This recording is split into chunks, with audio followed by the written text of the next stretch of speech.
वत्स राम, भरत, लक्ष्मण, शत्रुघ्न, मैं दूतों से सारी बात सुन चुका हूं। तुम चारों ने रघुकुल की कीर्ति गाथा में आदर्श स्थापित कर दिया है। तुम धन्य हो। महारानी कौशल्या कुमार भरत के लिए अत्यंत अधीर हो रही हैं। सब आप पर आस लगाए बैठे हैं। जहां मुनि वशिष्ठ जैसे ब्रह्मज्ञानी हार मान गए हैं, उसका समाधान जनक कैसे कर सकेगा? मुझे तुम दोनों पर गर्व है बेटे। जो भी जीते मुझे प्रसन्नता होगी। झूठ। यदि राम भैया जीत गए और वन में रह गए तो क्या आपको प्रसन्नता होगी? नहीं। महाराज जनक, जैसा आपको विदित हो चुका है, अयोध्या का राज परिवार इस समय एक धर्म संकट में फंस गया है। एक ओर राम की मर्यादा है और दूसरी ओर भरत का प्रेम। इन दोनों में जीत किसकी हो? राम, भरत का प्रेम निश्चल निस्वार्थ है और वो तुम्हारा अनन्य भक्त है। तुम्हारे प्रेम की जीत हुई भरत।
चरण वंदना गुरुदेव।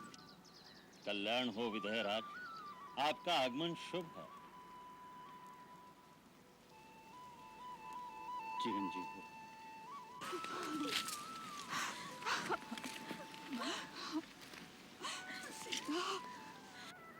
गुरुदेव, महाराज दशरथ के स्वर्गवास पर अयोध्या के साथ मिथिला भी शोक में डूबी हुई है। अब तो आप ही के चरणों का सहारा है। विधेयराज, आपके जैसा ज्ञानी पुरुष अगर शोक करे तो इन कुमारों को आश्रय कौन देगा? वत्स राम, भरत, लक्ष्मण, शत्रुघ्न, मैं दूतों से सारी बात सुन चुका हूं। तुम चारों ने रघुकुल की कीर्ति गाथा में आदर्श स्थापित कर दिया है। तुम धन्य हो। भैया, अब तो महाराज जनक आए गए हैं, देखना कैसे सारी स्थिति संभाल लेते हैं। हाँ हाँ भैया, उनकी बात थोड़ा ही कोई काट सकेगा। हाँ, उन्हें अपनी बिटिया की चिंता तो होगी ही। वो थोड़ा चाहेंगे कि उनकी बिटिया वन में भटके। ई न कहो भैया, जनक जी कहने को राजा हैं, पर मोह माया से तनिक भी लिप्त नहीं। देखना कैसे निष्पक्ष भाव से धर्म की बात करेंगे। अपने भरत क्या कुछ कम है? उन्होंने श्री राम को कैसे धर्म संकट में डाल दिया है। इस समय तो भैया एक पलड़े में धर्म है और दूसरे में प्रेम। जनक जी को बराबर तौलना है। देखना है कौन सा पलड़ा भारी रहता है। बहन, मिथिला नरेश के आने से हम सबको बड़ी आशा बन गई। इस समय दोनों घर में वही सबसे बड़े हैं। मन से चिंता निकाल दो महारानी, प्रभु सबका मंगल करेंगे। दोनों भाई अपनी अपनी बात पर अटल है। मैं क्या करूं? मेरा तो हृदय कांप रहा है बहन। इतनी अधीर न हो महारानी, हर रात्रि के बाद प्रभात अवश्य आती है। अब पतवार महाराज जनक के हाथ में है। राम वन में रहे या अयोध्या में, मुझे कोई अंतर नहीं पड़ता। परंतु मेरे भरत की व्यथा जिस प्रकार मिटे, वही निर्णय महाराज दे। देवी, देवी आप उनसे अवश्य कहिएगा। अच्छी बात है। अब आज्ञा दो राजमाता। यदि थोड़े समय के लिए सीता को साथ भेज देती तो आपका बड़ा अनुग्रह होता। उसके पिता ने तो उसे अच्छी तरह देखा भी नहीं। अवश्य ले जाइए देवी, अवश्य। सीता जी, माँ के साथ जा बेटी। धन्यवाद। सुखी।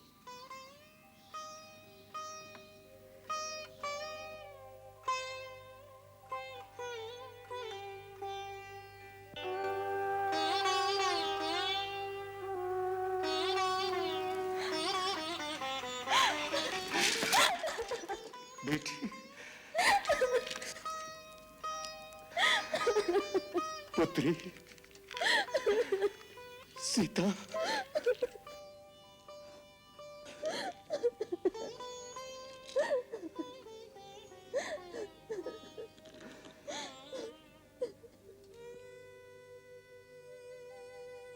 मेरी लाडली, तेरा ये वेश देखकर हृदय में करुणा का ज्वार उमड़ रहा है। परंतु पुत्री, मुझे अपार गर्व भी है कि तुमने नारी धर्म का कीर्ति स्तंभ स्थापित कर दिया। पिताजी, मैंने तो वही किया है जो आपने माता जी ने सिखाया है। आओ बेटी।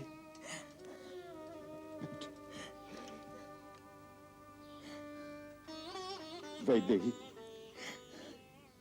तुमने तिरहुत और अगत दोनों को पवित्र कर दिया। तुमने दोनों कुलों की कीर्ति बढ़ा दी। तुमने माता पिता के मस्तक गर्व से ऊंचे कर दिए। देव नदी गंगा केवल 3 पथों पर प्रवाहित होती है, परंतु तेरे चरित्र की निर्मल कीर्ति से समस्त आर्यावत पावन तीर्थ स्थल हो जाएगा।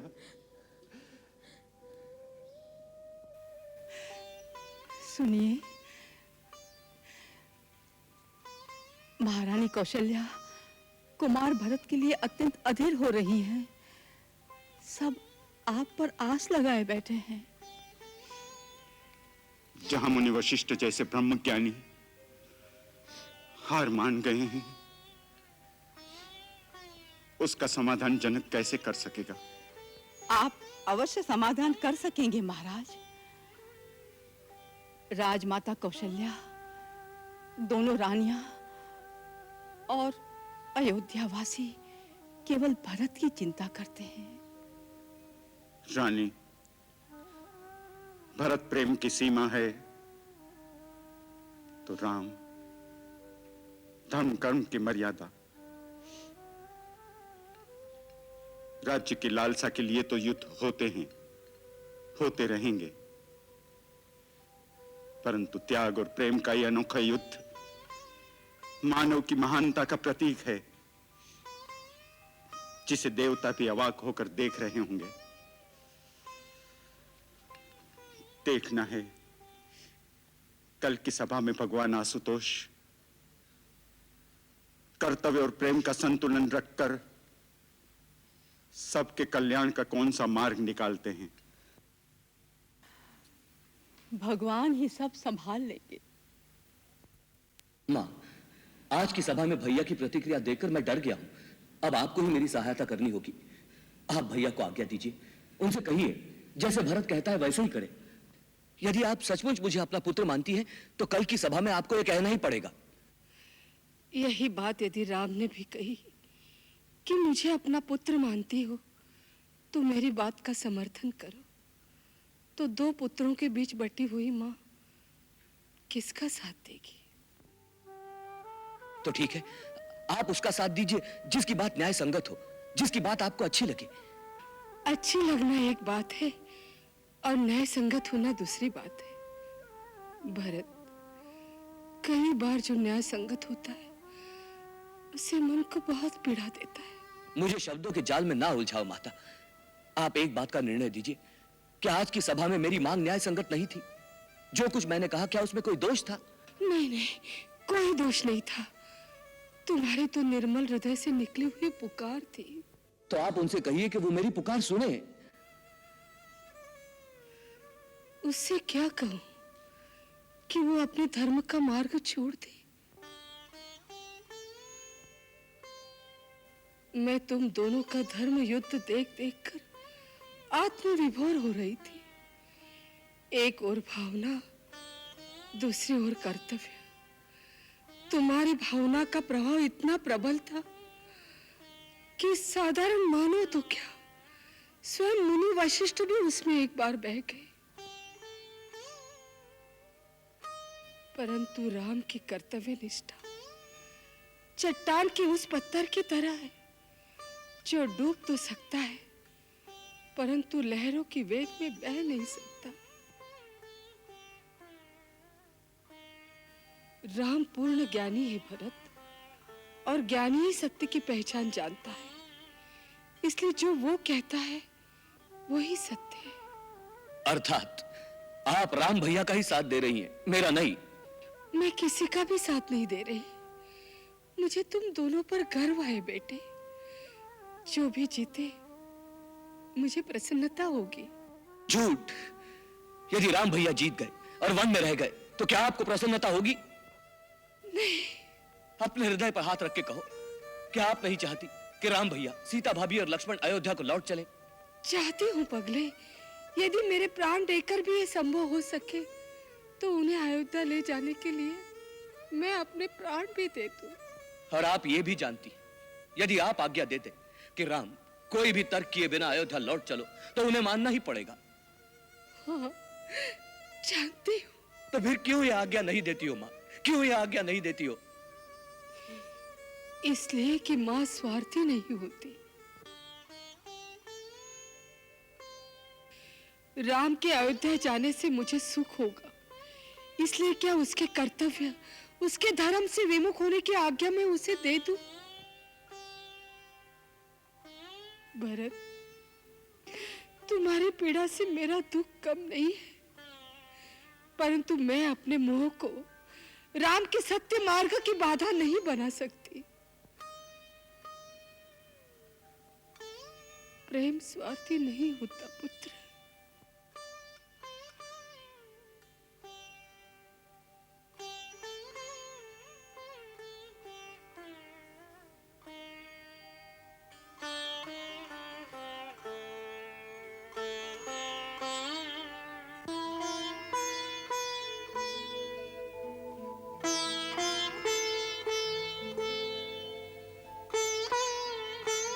माँ,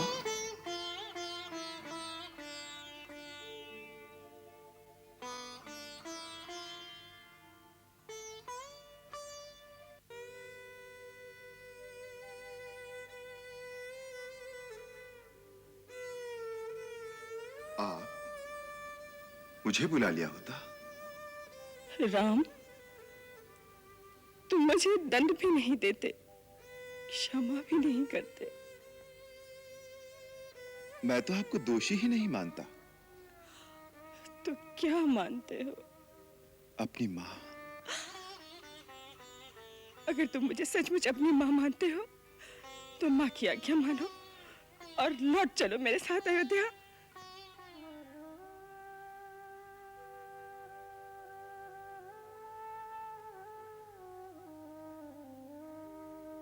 मैया अपने पुत्र से अपनी ममता का मोल मांगने आई हैं? माता, यदि आपकी ममता का यही मोल है कि मैं जिसे धर्म मानता हूं उसका त्याग कर दूं, आप जिस रघुकुल की शोभा हैं उसकी कीर्ति में पिता का वचन भंग करके कलंक लगा दूं तो कहिए, मुझे आपके चरणों की सौगंध है, मैं इसी समय अयोध्या लौट जाऊंगा। परंतु फिर मेरा जीवन रण से भागे किसी कायर की भांति एक तिरस्कारपूर्ण अस्तित्व, एक श्राप बनकर रह जाएगा।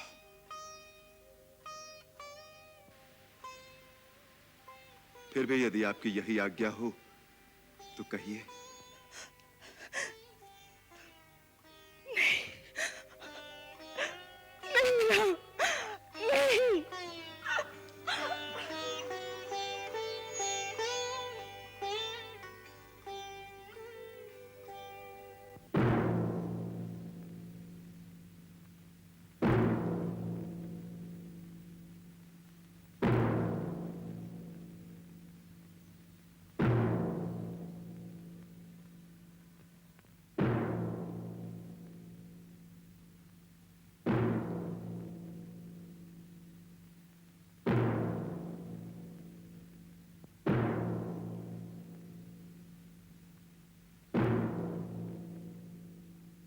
महाराज जनक, जैसा आपको विदित हो चुका है, अयोध्या का राज परिवार इस समय एक धर्म संकट में फंस गया है। ऐसे समय में आपका आगमन सर्वतः मंगल सूचक है। इससे हम सबको धैर्य बन गया है कि आप अपने ज्ञान और विवेक से हमारा मार्गदर्शन करेंगे। एक ओर राम की मर्यादा है और दूसरी ओर भरत का प्रेम। इन दोनों में जीत किसकी हो? आप इस समय दोनों परिवारों में सबसे श्रेष्ठ हैं। इसलिए हम सब ने एक मत होकर निश्चय कर लिया है कि आप जैसा निर्णय करेंगे सभी लोग उसका पालन करेंगे। नाथ, हमारे लिए अब पिताश्री के स्थान पर आप ही हैं। आप धर्म के पूर्ण ज्ञाता हैं, इसीलिए मुझे विश्वास है कि आप मेरे धर्म की रक्षा करेंगे। मुझे अपना सेवक समझकर आप जो आज्ञा देंगे मैं उसे पूरा करूंगा।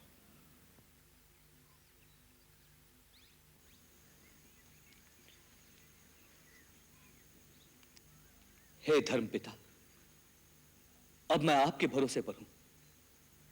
आप एक पिता की भांति मुझे अधर्म से बचाएंगे। आप एक राजा भी हैं और एक ऋषि भी। इसीलिए निष्पक्ष भाव से आप मेरे हृदय के प्रेम को जानकर मेरा न्याय करेंगे। मैंने श्रीराम भैया के राज्याभिषेक की पूरी सामग्री आपके सामने रख दी है। यदि न्याय मेरे पक्ष में है तो इसी समय सबके सामने श्री राम भैया का राज्याभिषेक किया जाए। यही अपेक्षा लेकर मैं अपने आप को आपकी आज्ञा के अधीन करता हूं।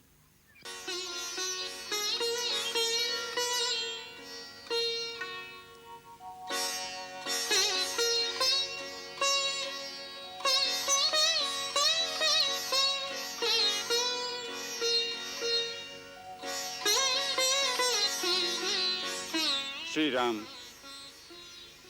श्री भरत, तुम दोनों में महान कौन है, इसका निर्णय तो स्वयं ब्रह्मा भी नहीं कर सकते। फिर मैं तो एक तुच्छ प्राणी हूं। एक और धर्म और मर्यादा की सीमा है, तो दूसरी ओर प्यार और ममता की परिसीमा। ऐसी दोनों महान विभूतियों के बीच निर्णय देने का साहस अत्यंत दुष्कर कार्य है। परंतु इस परिस्थिति में अपना कर्तव्य समझकर मैं भगवान शंकर के चरणों में प्रणाम करता हूं। तो जैसा उचित समझें वैसी मुझे प्रेरणा दें।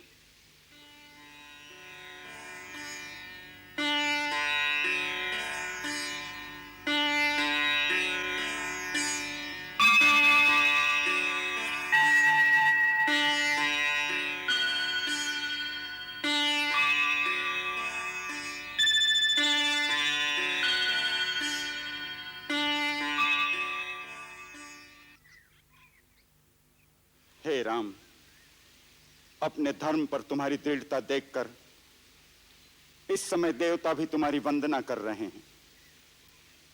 धर्म ही सबसे बड़ी शक्ति है जिसके सहारे ये धरती स्थिर है।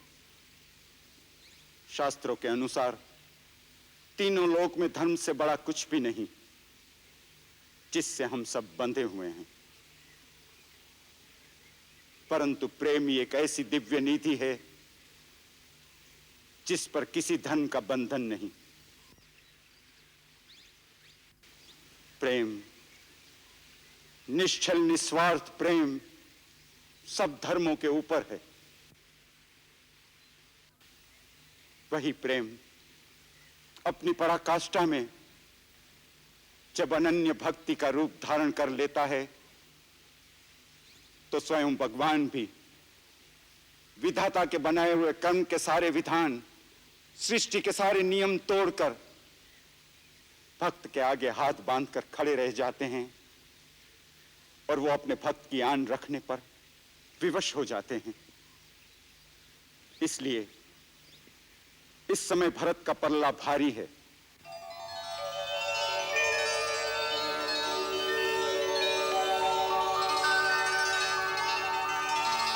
राम, भरत का प्रेम निश्चल निस्वार्थ है और वो तुम्हारा अनन्य भक्त है। तुम्हारे प्रेम की जीत हुई भरत।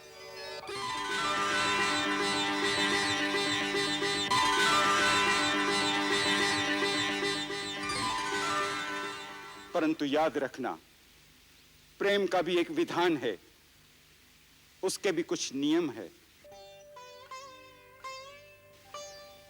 प्रेम की असली शक्ति उसके निस्वार्थ होने में है, और जब प्रेम निस्वार्थ होता है तब वो कुछ नहीं मांगता।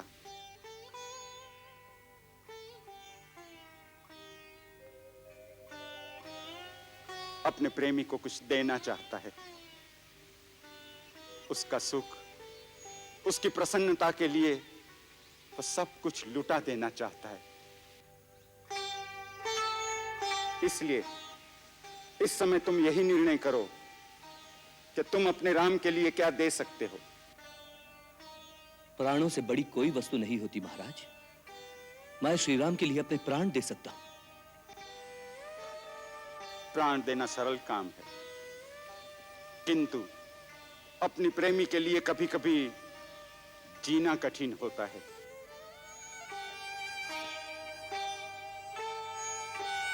यदि तुम सच्चे भक्त हो तो श्री राम के चरणों में बैठकर उन्हीं से पूछो कि उनकी प्रसन्नता किस में है, और वो जो कहें वही कार्य प्रेम की पूजा समझकर करो।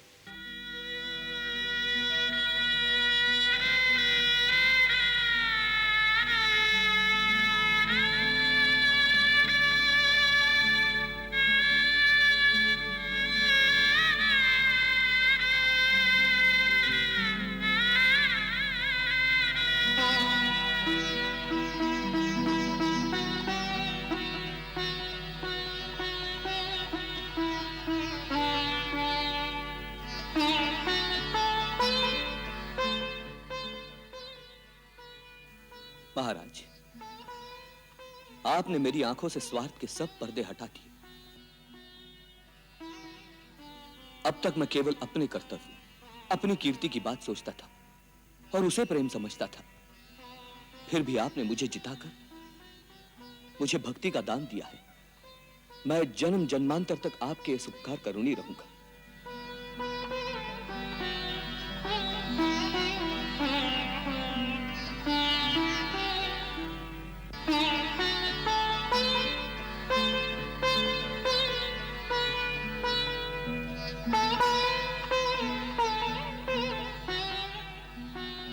भैया,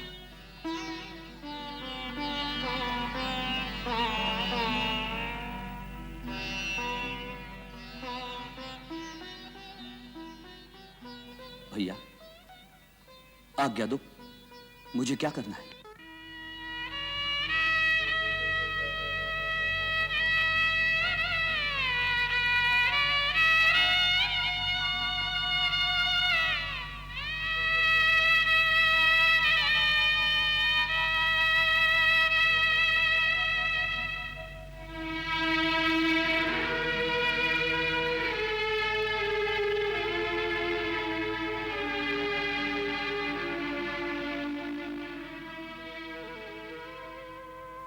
जीतने वाले नीचे नहीं बैठते भरत।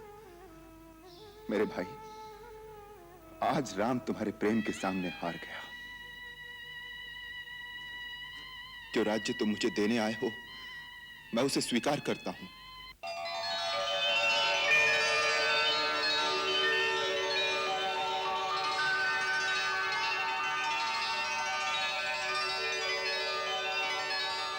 परंतु पिताश्री का वचन भी झूठा ना हो, इसलिए मेरी तुमसे एक प्रार्थना है।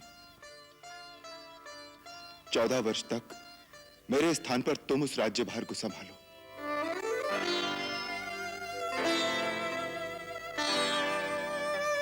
परंतु भैया, मैं तो अबोध बालक हूं, मुझसे राज का शासन नहीं किया जाएगा। गुरुदेव, आर्य सुमंत्र और अन्य मंत्रीगण उसमें तुम्हारी सहायता करेंगे। गुरुदेव की आज्ञा से सारे कार्य करोगे तो कठिनाई नहीं होगी। सारे कार्य सुगमता से होते रहेंगे और 14 वर्ष बाद आकर मैं अपना राज्य तुमसे ले लूंगा।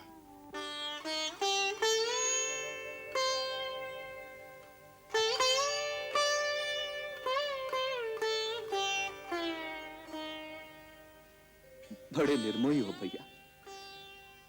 प्रेम का कोई मोल नहीं आका। प्रेम किया है तो बिन मोल बिक जाओ। अच्छा, तो बिक जाता हूं। शायद 14 वर्ष का बिछोही मेरे पापों का प्रायश्चित कर दे। परंतु एक बात याद रखना भैया, 14 वर्ष के बाद यदि आपने आने में एक दिन की भी देरी की तो इन चरणों की कसम खाकर कहता हूं, आप अपने भरत की चिता जलती देखेंगे। नहीं भरत, नहीं।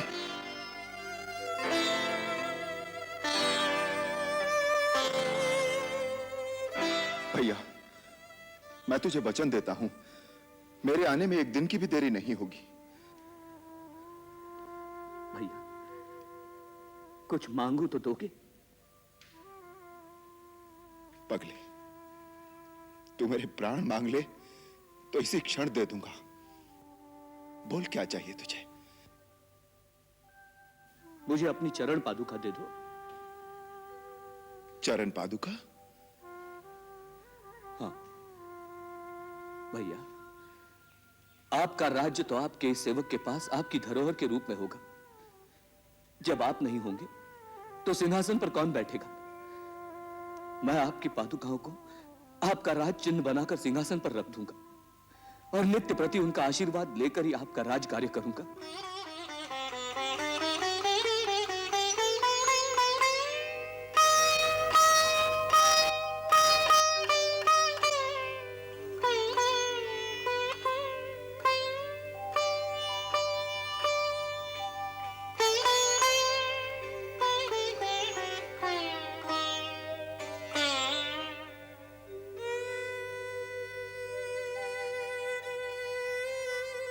लक्ष्मण,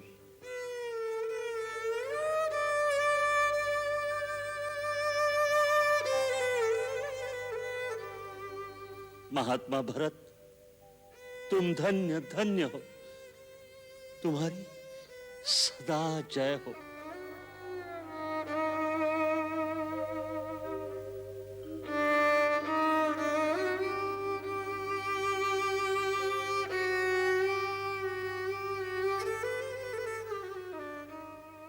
भैया,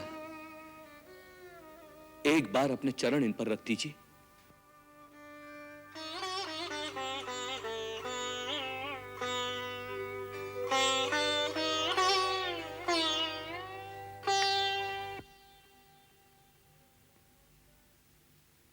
प्रभु कर कृपा पावरी दीनी,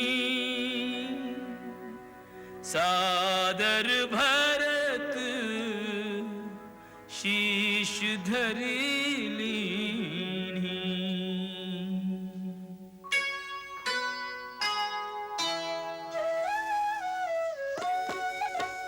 राम भक्त ले चला रे राम की निशानी, राम भक्त ले चला रे राम की निशानी। शीश पर खड़ा हूँ अखियों में पानी, राम भक्त ले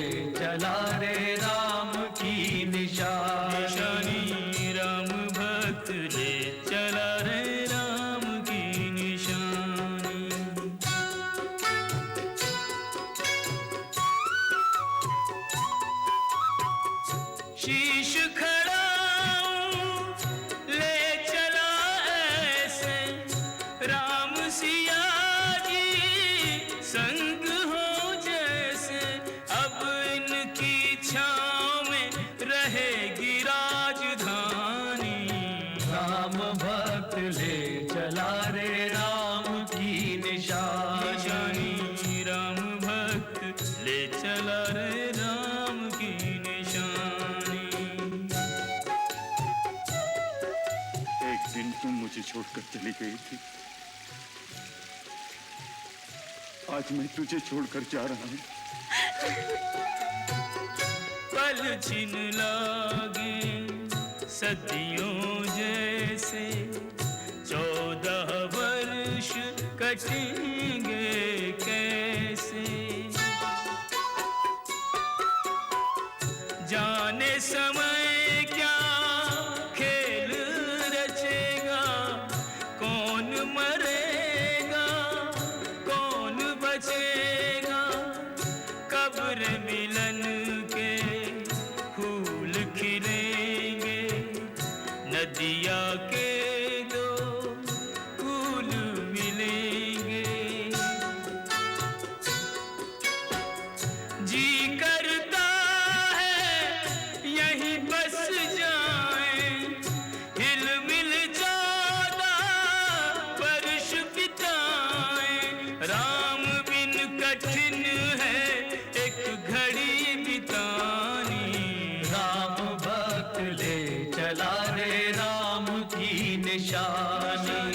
राम भक्त ले चला रे राम की निशानी।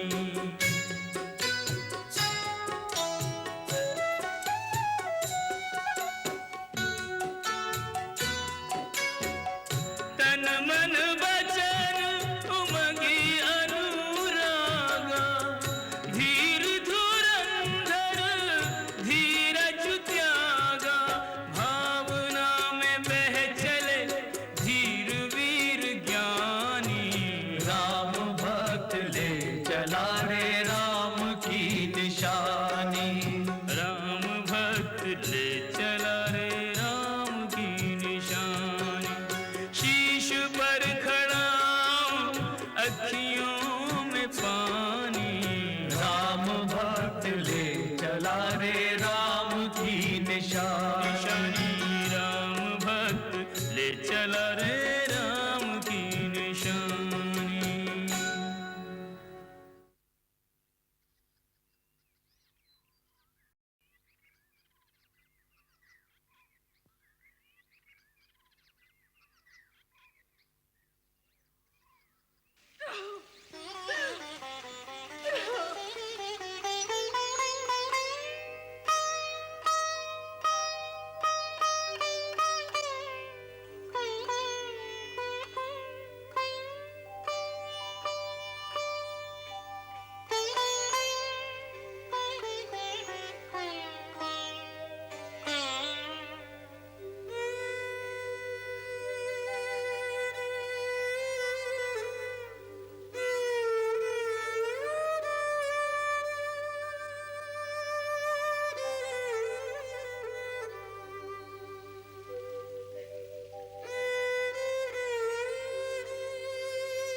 मंगल भवन अमंगल हारी, रहो सुदशरथ अजिर बिहारी।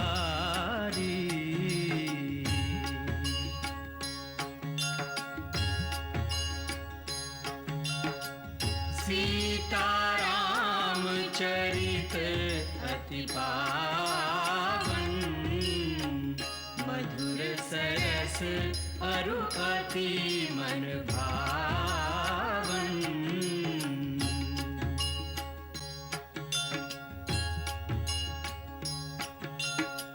पुनि पुनि कितने हो सुने सुनाए,